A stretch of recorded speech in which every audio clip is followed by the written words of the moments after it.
Clip बघा आणि मग त्यांना बोलू ते जशी बाजी असेल तशी बोलणारी माणसं आहेत त्यांच्याबद्दल न बोललेलं बरं. आजचा शुभ दिवस आहे मराठी माणसासाठी. मला वाटतं अशा लोकांबद्दल बोलून आम्हाला इथे गाण नाही करायची. सुधीर मुनगंटीवार असं म्हणतात की जर दोन भावांना मराठीबद्दल एवढा पुळका असेल तर त्यांनी एक पक्ष स्थापन करून हे राजकारण करावं. बघू आम्ही विचार करू ना. जय गुजरातचा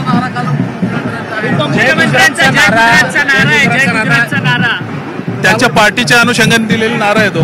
त्यांची पार्टी तीच आहे, भाजपच त्यांची पार्टी. त्यांचे पक्षप्रमुख कोण आहेत? अमित शहा.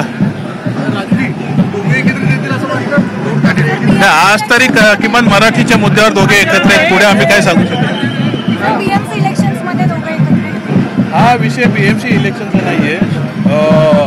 जो हिंदी सक्तीबाबतीत GR काढून सरकारने सुरुवात केलेली आहे आणि त्याच्यातनं झालेला मराठी माणसाच्या मनातला उद्रेक आहे. त्या अनुषंगाने आजचा दिवस आहे. याला बीएमसी इलेक्शन किंवा येणाऱ्या आगामी निवडणुका या अनुषंगाने कोणी बघूही नये.